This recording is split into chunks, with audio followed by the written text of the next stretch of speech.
avant même de dire je vais faire mon aliment, il y a des choses qu'il faut savoir. Et ça, c'est l'une des erreurs que beaucoup font. La plupart du temps, ceux qui disent je connais sa formulation se basent sur ce qu'on appelle des formules. C'est-à-dire quoi? La plupart du temps, ceux qui envoient ce qu'on appelle des concentrés ou des premix, on va voir ça dans la suite. Quand ils envoient, pour faciliter la tâche aux gens, ils font déjà les formules. Vous comprenez?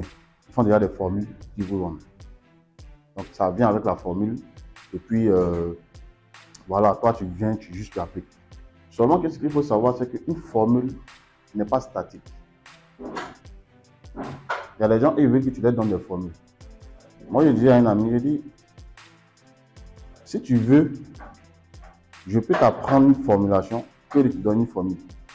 Moi, j'ai pas de formule j'ai pas de formule dans mes documents. Des formules, genre, c'est déjà écrit, et puis, non, j'ai pas ça. Parce qu'une formule n'est jamais stable.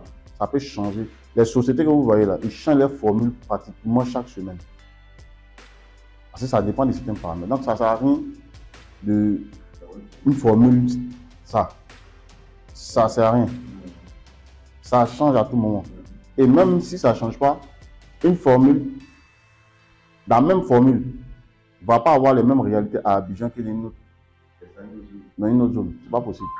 Parce qu'il y a beaucoup de paramètres qui rentrent en ligne. Donc, il faut déjà comprendre ça. Donc, la première des choses qu'il faut avoir, c'est de connaître ce qu'on appelle les besoins nutritionnels. D'accord? Les besoins nutritionnels des animaux.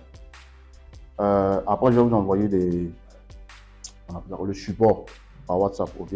J'ai voulu qu'on puisse se concentrer sur les besoins nutritionnels des animaux. Les besoins nutritionnels, 1, ça dépend d'abord de l'espèce animale. 2, ça dépend du stade physiologique. Si on prend par exemple chez les poulets de chair, on va aller d'abord sur ça. C'est